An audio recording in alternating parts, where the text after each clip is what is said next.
მოგესალმებით ჩემო კარგებო, როგორ ხართ, მოგიკითხავთ დიდი სიყვარულით და მადლიერებით.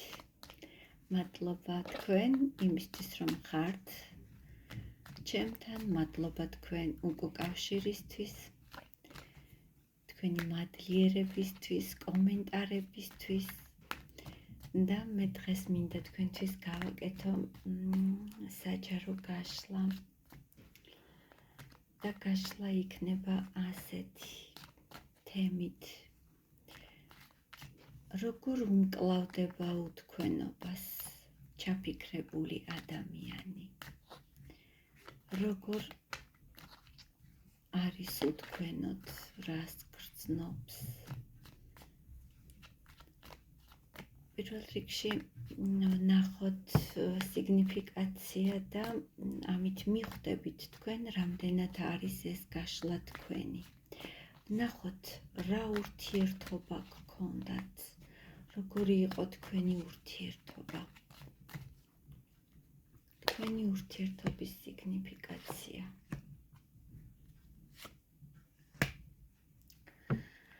აქ თქვენმა კვერთხების მეფემ ადამიანმა, რომელიც საკმაოდ მიზანდასახულია, საკმაოდ ქარიზმატულია, მომხიბვლელია, სჯერა საკუთარი ძალების, დარწმუნებულია საკუთარ ძალებში, ქარიზმატულობაში, ვერ გააკეთა არჩევანი, ვერ მიიღო გადაწყვეტილება თქვენს და სტაბილურობას შორის და აქ არ გამობრიცხავ, რომ ამ მამაკაცს ყავდა ან ყავს სტაბილური ოჯახი.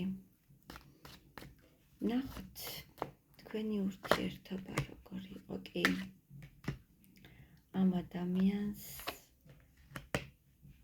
ნამდვილად ყავს სტაბილური ოჯახი და ვერ მიიღო გადაწყვეტილება თქვენს საკეთილდღეოდ, ვერ გააკეთა არჩევანი თქვენზე ვერ შეაჩერა, მიუხედავად იმის, რომ ძალიან დიდი სურვილები ჰქონდა თქვენს მიმართ, მიზიდულობა ჰქონდა ფიზიკური თქვენს მიმართ. და მხოლოდ ფიზიკური იყო ეს მიზიდულობა? ვერ გააკეთა დიახ ოჯახს, ვერ აღუდგა წინ აიმ წესებს, ადათებს, ოჯახის წევრებს. რა სიტყვის ხალხი ამ ადამიანისთვის ძალიან მნიშვნელოვანია, წესები, კანონები და ის დოგმები, რაც საზოგადოებაში არსებობს. ნახოთ, რამ გამოიწვია თქვენ შორის სიშორე, კიდევ ჩავუღრმავდეთ.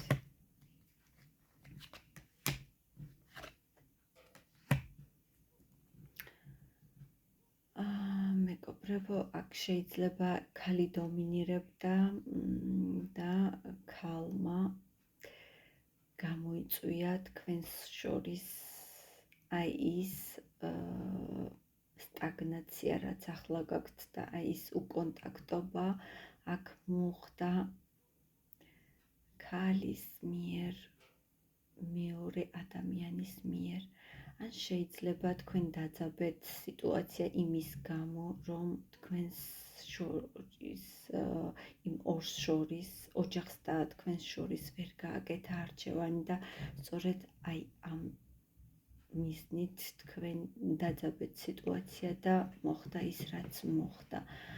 მეორე ვარიანტი არის ის, რომ აქ თქვენს ურთიერთობაში ჩაირია სხვა ქალბატონი, რამაც შეაჩერა თქვენი ურთიერთობა. ვინ არის ეს ქალი?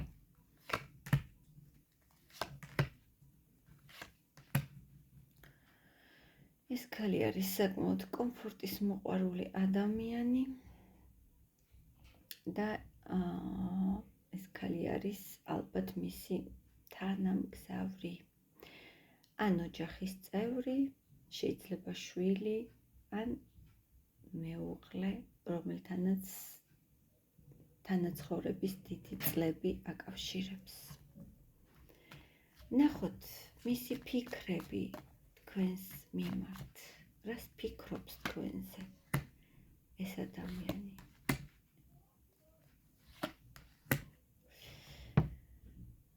ფიქრობს, რომ გული გატკინათ, დაგიმსხვრიათ იმედები, დაგტოვათ აი ასე მარტო, რამაც თქვენში გამოიწვია სიბრაზე და ეს ადამიანი ფიქრობს, რომ თქვენ მასზე ძალიან განაწყენებული ხართ და ეს ადამიანი სიმართლე გითხრათ ნანობს, მაგრამ არავითარ შემთხვევაში არ აღიარებს ამას, რომ ნანობს და დამნაშავეა თქვენს წინაშე. კარგით, შევცვალოთ დასტა მეგობრებო და ვიკითხოთ ახლა თუ შემორჩა ამ ადამიანს თქვენს მიმართ გრძნობები. შემორჩა თქვენს მიმართ ამ ადამიანს გრძნობები.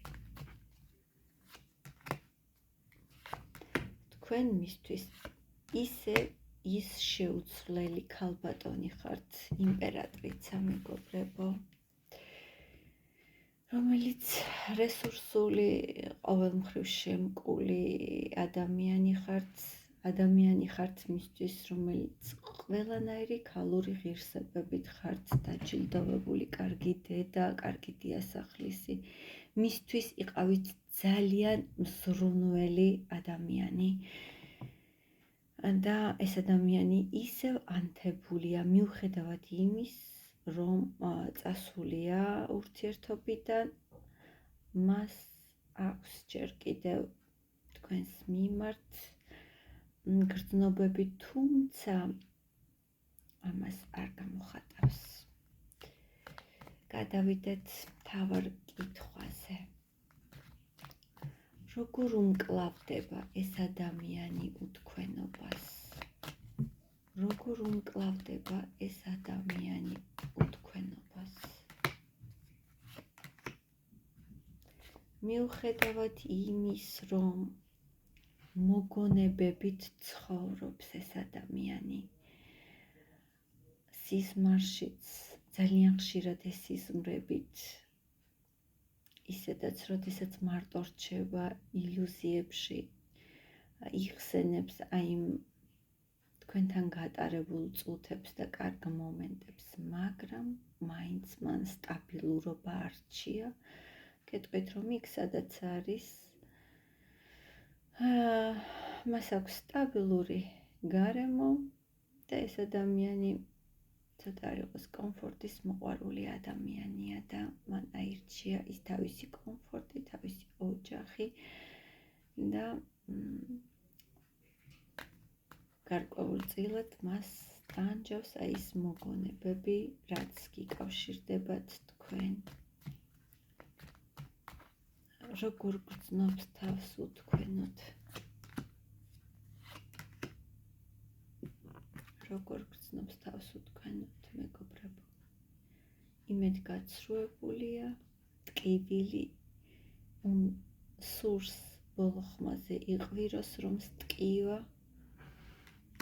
მაგრამ მისი არ ესმით და ახშობს აი ამ ტკივილის ხმას, რადგან მის უკან არის ოჯახი. სტკივა ადამიანს, ვერ მოახერხა ჯერჯერობით განკურნება, უთქვენოთ არ გრძნობს სრულყოფილად თავს, მაგრამ არ არსებობს და ფიქრობს, რომ ეს არის ბედის წერა.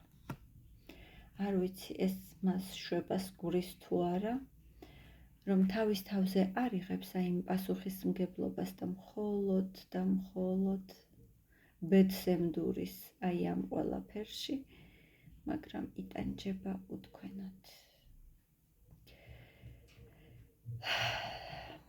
სამწუხაროა მეგობრებო, მაგრამ ეს არის რეალობა და ჩვენ რეალობას უნდა გავუსწოროთ თვალი.